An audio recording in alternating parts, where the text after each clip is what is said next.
So guys, अभी मैंने ना इंटरनेट से एक हॉरर स्टोरी पढ़ी। मेरे को डरावनी लगी तो मैं आपके साथ में भी ना शेयर कर रहा हूँ।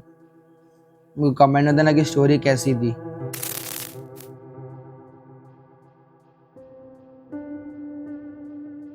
सो गाइस, ये बात है, प्रथमेश ने उसके मम्मी पापा को बताया था कि ये रिजॉर्ट है, सस्ता है और नेचर के बीच में है। तो प्रथमेश के मम्मी पापा ने ना वो लड़की वालों को फोन करके बोला कि हमको यहाँ पे शादी करनी है, ये रिजॉर्ट अच्छा है और थोड़ा सस्ता भी है, आपके बजट में भी आ जाएगा। तो लड़की वालों ने ना सोचा नहीं, लड़कियों ने कि हाँ सस्ता है और थोड़ा वो अच्छा बोल रहे हैं तो देख कर आते रिजॉर्ट।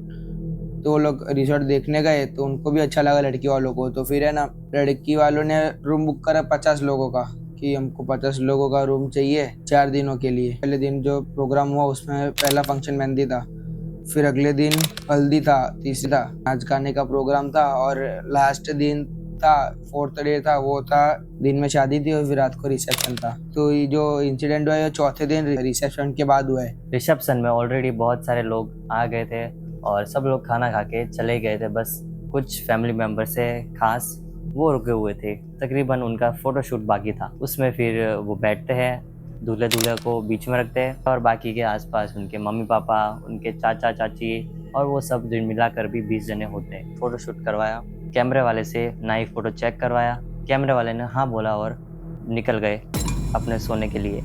अगला दिन होता है। सुबह सुबह एक बहुत ही ख़राब न्यूज़ आती है, क्योंकि दूल्हे के जो चाचा जी हैं वो उनके बेड पर नहीं मिले थे। वो मिले थे वहीं पर ही जहाँ पर रिसेप्शन हुआ था।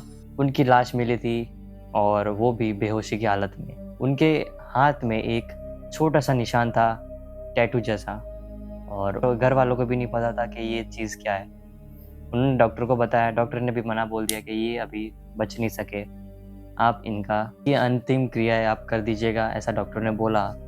तो मेहमान भी उधर ही थे। कुछ दिन बीतते हैं, उनका सब ख़त्म होता है, शादी का प्रोग्राम और ये सब, और वो लोग घर पे पहुंचते हैं। घर पे पहुंचते हैं तो उनके जो एल्बम होती है फ़ोटो की, वो भी आ चुकी थी उनके पास। और उन्होंने जब ऐसे ही फ्री टाइम में खोल कर देखने का सोचा, तब वो एक फैमिली फ़ोटो पे पहुँचे जहाँ पर रिसेप्शन की लास्ट फ़ोटो था।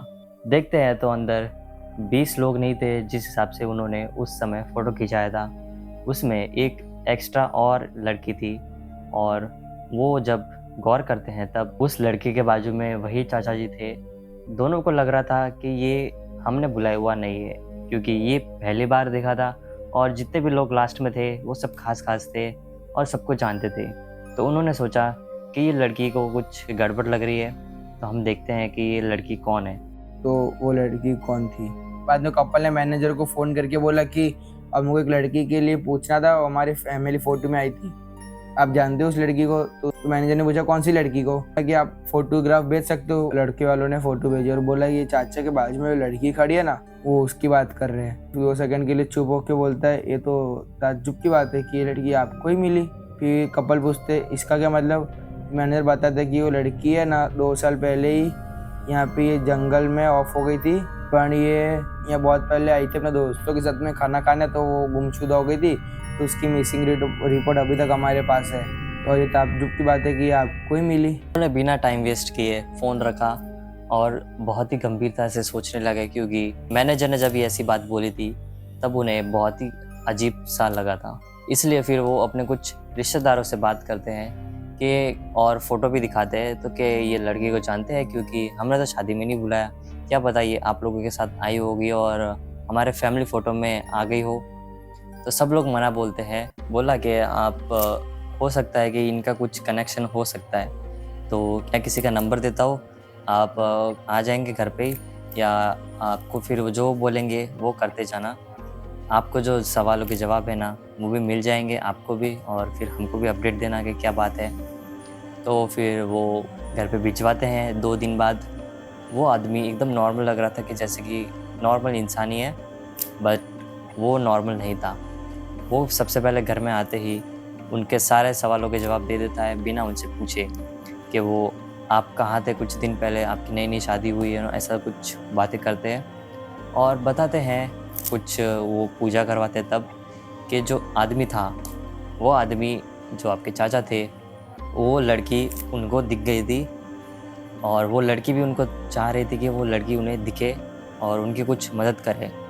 लेकिन वो जो चाचा जी थे तुम्हारे, परेशान करता था वो आदमी जो तुम्हारा चाचा है, इसलिए जो फ़ोटो था उसमें वो दिखी थी उनके बाजू में ही। लेकिन उन्होंने कुछ छेड़छाड़ उनके साथ की और फिर वो उन्हें रात को उठाकर उन्हें मार दिया और सोफ़े के नीचे रख दिया।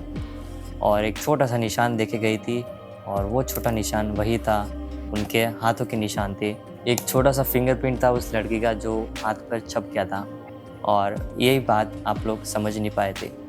अब उन्हें ये सब बातें पता चल गई थी, ये लड़की इनके पीछे तो कहीं आ तो नहीं गई। तो उन्होंने बोला कि हाँ, वो भी आपके पीछे आ गई है, क्योंकि वो बस एक मौका ढूंढ रही थी कि आप दोनों अकेले हो और आपको भी शिकार बनाए, नहीं तो घर पर, नहीं तो बाहर। फिर उन्होंने ऐसा किया कि उसे 4 रास्ते पर बांध दिया, ताकि 4 रास्ते पे वो बंद रहे और कोई आए, हर किसी के पीछे नहीं लगेगी, बस वो अपना मतलब के लिए पीछे आएगी। और उन्हें भी ऐसा बोला था दूल्हा दुल्हन को कि वो तुम्हारे पीछे तो वो ज़रूर आएगी अगर वो छूटी तो, इसलिए तुम 4 रास्ते पे जाओ, तब ध्यान रखना कि तुम्हारा पैर किसी चीज़ से अड़े नहीं और तुम्हें कोई ज़्यादा देर तक कोई घूरे, कोई औरत खास कर तो उसको वापस पलट कर घूमना मत, बस कुछ मत करना। So guys thank you for watching this video. अगर आई हो, अगर आपको वीडियो अच्छी लगी हो, लाइक शेयर और सब्सक्राइब भी कर देना। और अगर आपके पास कोई हॉरर स्टोरी हो तो भी कमेंट में ज़रूर शेयर करना।